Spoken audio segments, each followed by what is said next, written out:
స్వామి శరణం. ఇంకొక 2 రోజులు అయితే యుద్ధం మొదలై 30 రోజులు అవస్తుంది, 4 రోజులు. అండ్ ఇప్పటికీ ఎక్కడ ఇది తగ్గే సంకేతాలు ఎందుకు మనకు కనబట్లేదంటే, డీజేటీ గారు ట్రంప్ గారు రీసెంట్గా ఓ ప్రెస్ మీట్ అటెండ్ అవుతూ కొన్ని వ్యాఖ్యలు చేశారు ఆయన.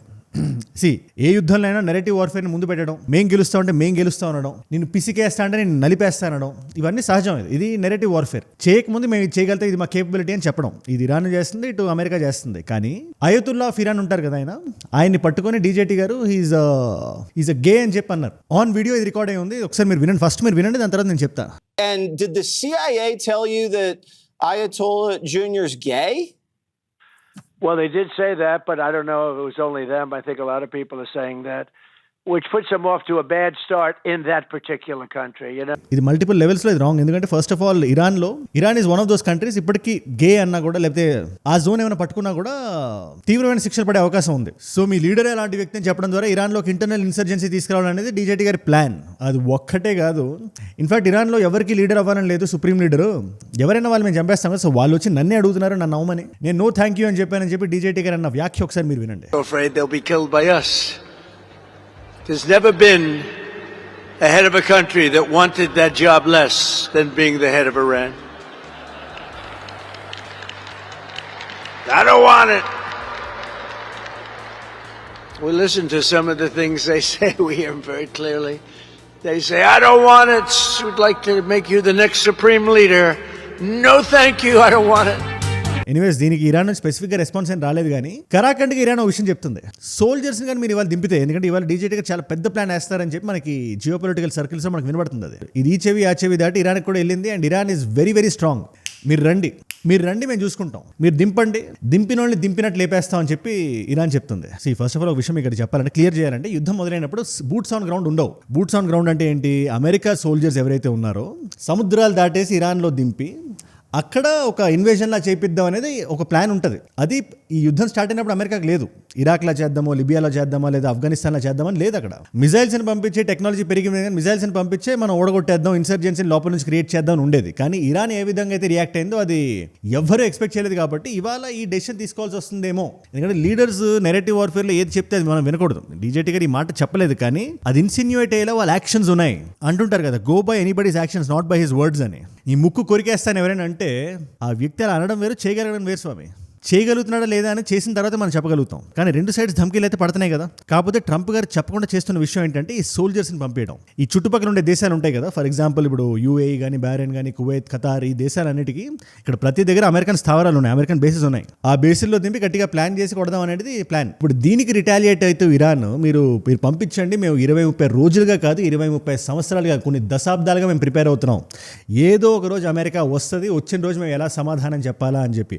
మా దేశం గురించి మాకు తెలుసు, మా టెరెన్స్ గురించి మాకు తెలుసు. మీరు దింపితే ఎక్కడ ఏ ట్రాప్ ఉంటుందో కూడా మీకు తెలియదు, మీరు జాగ్రత్త చూసుకొని పంపేయండి అని చెప్పి ఇరాన్ చెప్తుంది. ఇవాళ వీడియో మనం ఏం చేద్దామంటే, ఇవాళ డీజేటీ గారికి ఇది పరువు సమస్య అయిపోయింది. ఏదో విధంగా మనం ఏదో చేసి గెలవాలి. అది సోల్జర్స్ని పంపించైనా, వాళ్ళ ప్రాణాలని ఆహుతి ఇచ్చాయినా అని చెప్పి ఆయన ఫిక్స్ అయ్యారు. సో నిజంగా కానీ అమెరికన్ సోల్జర్స్ని ఇరాన్ సాయిల్ మీద దింపితే వాళ్ళు టార్గెట్ చేయబోయే ఏరియాస్ 3 ఉన్నాయి. ఆ 3 గురించి వాళ్ళ వీడియోలో మనం డిస్కస్ చేద్దాం. అండ్ ఇరాన్ ఏదో అన్ఈక్వివోకల్గా గెలుస్తుంది, వార్ వన్ సైడ్ అయిపోయింది అనడానికి కూడా లేదు. ఇవాళ ఇరాన్ కూడా ఇట్స్ స్ట్రగ్లింగ్. వెదర్తో కొడుతున్నారు ఇజ్రాయెల్ అండ్ అమెరికా కలిసి చూసి. ఇవాళ బ్లాక్ రెయిన్ అనేది చాలా కామన్ అయిపోయింది. ఏంటి బ్లాక్ రెయిన్, ఎందుకు అది క్రియేట్ అవుతుంది, అది ఎలాంటి హెల్త్ హజార్డ్స్ని క్రియేట్ చేసేది ఇరాన్లో.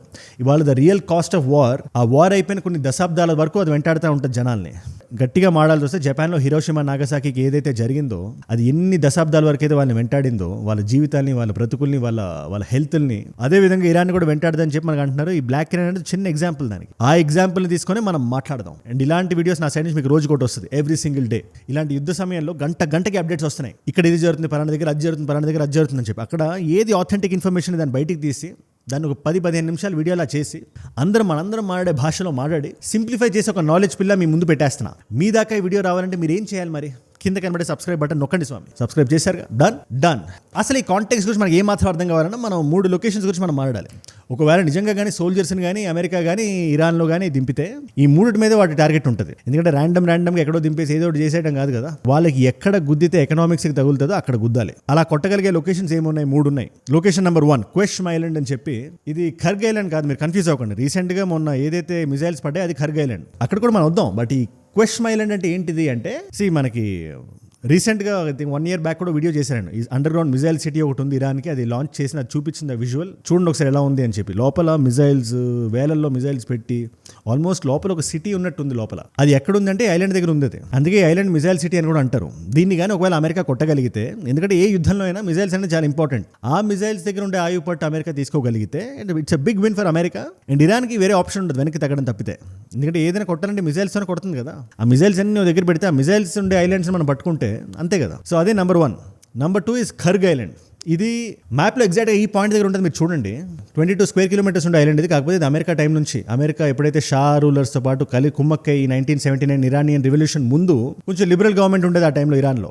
ఆ గవర్నమెంట్ అమెరికా కలిపి ఈ ఐలాండ్ ఏం చేశారు, ఆయిల్ ఎక్స్పోర్ట్కి వన్ ఆఫ్ ది కాదు the most important island for Iran లా దీన్ని క్రియేట్ చేశారు. అక్కడ ఉండే ఎకోసిస్టమ్ కానీ, సోఫిస్టికేషన్ కానీ, ఎవ్రీథింగ్ ఇస్ పర్ఫెక్ట్. ఇవాళ కూడా ఇరాన్ నుంచి ఎక్స్పోర్ట్ అయ్యే క్రూడ్ ఆయిల్లో 90% ఈ ఐలాండ్ నుంచి వెళ్తాయి. ఇకపోతే మూడోది న్యూక్లియర్ ఫెసిలిటీస్. లాస్ట్ టైం ఏదైతే చేయడానికి అమెరికా ప్రయత్నం చేసిందో, ఇష్ఫహాన్, నతాన్స్, ఫోర్దో, ఈ లొకేషన్స్ కానీ ఇంకెక్కడెక్కడైతే యురేనియం ఎన్రిచ్మెంట్ అనేది జరుగుతుందో, ఎందుకంటే యురేనియం ఒక స్టేజ్కి మించి ఎన్రిచ్ అయితే న్యూక్లియర్ మిజైల్స్ రెడీ అయిపోతాయి. ఇరాన్ దగ్గర మిజైల్స్ ఉన్నాయి కానీ వార్ హెడ్స్ లేవు, న్యూక్లియర్ వార్ హెడ్స్ లేవు. ఒకవేళ కానీ అది ఉంటే, అది ఉందని అమెరికాకి తెలిస్తే, ఉంటే పక్కన పెట్టండి, అది ఉంది అని అమెరికాకి తెలిస్తే యుద్ధం ఆగిపోద్ది. దీంట్లో ఎటువంటి డౌట్ లేదు. దీంట్లో అసలు చిన్న ఇస్సుమంత ఇది కూడా లేదు. ఎందుకంటే రీసెంట్గా కిమ్ జాంగ్ ఉన్ ఒక మాట అన్నారు. ఆయన ప్రజలతో మాట్లాడుతూ, వీళ్ళ మీద జరుగుతున్న యుద్ధం మన మీద ఎందుకు జరగట్లేదు మీరు అనుకుంటున్నారు, దానికి కారణం మన దగ్గర న్యూక్లియర్ మిజైల్స్ ఉన్నాయని మాత్రమే. అదే మన ఆయువు పట్టు అనే మీనింగ్ వచ్చినట్టు ఆయన మాట్లాడారు. అండ్ ఆల్సో ఇరాన్ కానీ నిజంగా 11th న్యూక్లియర్ ఎక్విప్డ్ కంట్రీ కానీ అయితే it's a very strong signal. అని జరగడం కన్నా ముందు దాన్ని కొట్టాలి అనేది ఇక్కడ పాయింట్. ఎందుకంటే ఇరాన్ సర్కిల్స్లో ఇవాళ ఏం నడుస్తుంది, లేదా ఫస్ట్ మనం చేయాల్సింది ఏంటంటే, ఎంత యుద్ధం మధ్యలో మనం ఉన్నా కూడా మనం కొట్టాలి, న్యూక్లియర్గా కొట్టాలి. మనం ఆ ప్రోగ్రామ్ ఏదైతే మనం పాస్ చేసామో దాన్ని రెజ్యూమ్ చేయండి, మనం ఇంకా ఫాస్ట్గా దాన్ని చేయండి, ఫినిష్ చేయండి, ఫస్ట్ న్యూక్లియర్ వార్ హెడ్స్ని రెడీ చేయండి అని చెప్పి ఇవాళ ఇరాన్లో చాలా పెద్ద టాప్ బ్రాస్ ఆఫీషియల్స్ మాట్లాడుతున్నారు. ఇవాళ ఈ టైంలో ఒక ఇన్సర్జెన్సీ క్రియేట్ చేయాలి కదా, ఎందుకంటే జనాల మధ్యలోనే ఒక ఫ్రిక్షన్ ఒకటి క్రియేట్ చేయాలి. ముఖ్యంగా ఐఆర్జీసీకి, రెజ్యూమ్కి ఒకటి క్రియేట్ అవ్వాలంటే మనం ఏదో ఒక సెన్సేషనల్ హెడ్లైన్ పట్టుకోవాలి. డీజేటీ గారికి ఏముంది, ఇవాళ ఆయన అంత పెద్ద పొజిషన్లో ఉన్నారు కాబట్టి, అమెరికన్ ప్రెసిడెంట్ కాబట్టి ఆయన ఏదైనా మైక్ పట్టుకొని మాట్లాడితే ఖచ్చితంగా అది వరల్డ్ ఓవర్ న్యూస్ అవుతుంది. ఆల్మోస్ట్ అన్ని దేశాల్లో అది ఒక హెడ్లైన్ అవుతుంది వాళ్ళ న్యూస్ పేపర్స్లో, అమెరికా ప్రెసిడెంట్ పలానా మాట అన్నాడు అని చెప్పి. అందుకే ఆయన దాన్ని వాడుకొని అవుట్రేజియస్ స్టేట్మెంట్స్, ఏదైతే జనాలు వినగానే ఇట్లా అవాక్ అవుతారో అలాంటి స్టేట్మెంట్స్ ఇస్తున్నారు ఆయన. అందులో ఒకటి మోజ్తబా ఖమేనీ, ఎవరైతే కరెంట్ సుప్రీం లీడర్ ఉన్నారో ఆయన గే అని చెప్పి ఫోన్లో చెప్తున్నారు. ఒకసారి మీరు విన్నారు కదా అది. రెండోది నన్నే సుప్రీం లీడర్ అవ్వమంటున్నారని. మూడోది ఇరాన్ ఆల్రెడీ ఆబ్లిటరేట్ అయిపోయిందని. ఇలా ఒకటా రెండా? ఇవాళ సిచ్యువేషన్ ఎలా ఉందంటే, ఇరాన్ చుట్టుపక్కల ఉండే దేశాలన్నింటినీ కొడుతుంది. ఇన్ఫాక్ట్ నెక్స్ట్ యూఏఈ మీద, బహ్రెయిన్ మీద చాలా పెద్ద కన్ను వేసింది. బహ్రెయిన్ నుంచి అయితే బహ్రెయిన్ ఇస్ వెరీ క్లియర్, మేము యుద్ధానికి సిద్ధం అని చెప్పి వాళ్ళు ఎలా మాట్లాడుతున్నారు ఒకసారి మీరు వినండి. يقف رجال كتائب المشاة الآلية الملكية بسلاحهم وعتادهم بعزيمة صلبة وبثبات الجبال في مواقعهم المتقدمة సియాజం మనీఅన్ లిద్దౌద్ అంత. సో ఈ బహ్రెయిన్ అయితే రెడీ అయిపోయింది. అసలు ఇది ఇక్కడ కామెడీ ఏంటంటే, ఫస్ట్ అమెరికా అక్కడ ఎయిర్ బేస్లు ఎందుకు పెట్టింది ఈ దేశాలన్నింటిలో, just so that America security provide చేస్తుందని చెప్పి. ఇవాళ అదే శాపంగా మారింది. వీళ్ళు అక్కడ అమెరికన్ బేస్లు పెట్టారు కాబట్టి వీళ్ళ మీద దాడులు జరుగుతున్నాయి. అండ్ అమెరికా ఏం చేయలేకపోతుంది. And this is the biggest failure America side నుంచి. అండ్ డీజేటీ గారికి ఇవాళ అప్రూవల్ రేటింగ్స్ అమెరికాలో తగ్గడానికి కారణం కూడా ఆయన ఇలా ఆలోచన రహితంగా తీసుకుంటున్న ఈ డెసిషన్సే. ఇవాళ అమెరికాలోకి ఇన్సర్జెన్సీ వస్తుంది. భారతదేశంలో మనం జనాలు అడుగుతున్నారు, లేదా పలానా దేశంలో జనాలు ఇబ్బంది పడుతున్నారు, లేదా యూఏలో జనాలు అడుగుతున్నారు, బహ్రెయిన్లో జనాలు అడుగుతున్నారు, కువైత్, ఖతార్లో జనాలు అడుగుతున్నారు అంటే అది వేరే విషయం. అది అక్కడ మనకి రీజన్ ఏంటంటే, ఇవాళ మనకి ఫ్యూయల్ ప్రైజులు మనం చూసుకుంటే మనకి డీజిల్, పెట్రోల్ ప్రైజులు పెరుగుతుంటే దాన్ని పెరగకుండా సర్జన్ కట్ చేయడానికి గవర్నమెంట్ శతవిధాలా ప్రయత్నిస్తుంది. అండ్ గవర్నమెంట్ కూడా ఒక లెవెల్ వరకే పట్టుకోగలుగుతుంది. India has slashed fuel taxes amid the intensifying West Asia crisis. On Friday, the government of India cut the special additional excise duty on petrol and diesel by 10 rupees per litre.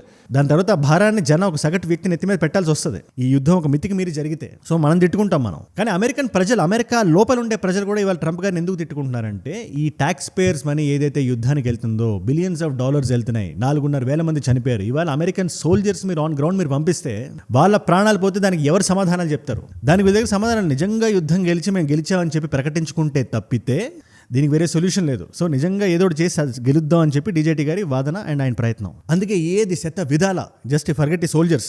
ఎందుకంటే 8,000 మంది on ground, naval పరంగా 8,000 మందిని పంపిస్తానని చెప్పి, total 8,000 + 2,000 naval, ఒక 10,000 మందిని పంపిస్తానని చెప్పి అంటున్నారు. సరే, దానికన్నా శత విధాల ప్రయత్నం. ఒకటి సోల్జర్స్ చెప్పాను కదా, 10,000 మంది, 8,000 మంది ఆన్ గ్రౌండ్, 2,000 మంది నేవల్ పరంగా. అదే కాకుండా ఇండైరెక్ట్గా వెదర్ పరంగా కూడా కొడదాం అనేది ఇక్కడ plan.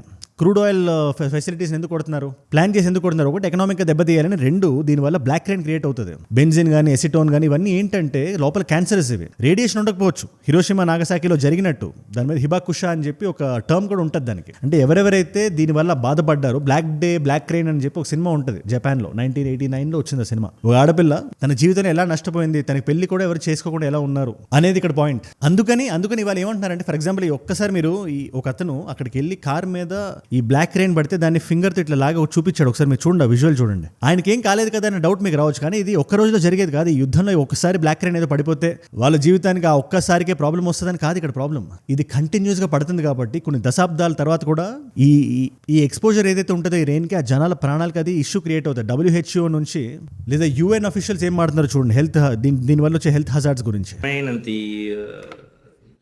the acidic rain coming with it is indeed a danger for the population, respiratory mainly, and it could be acidic, depending of course what context you have.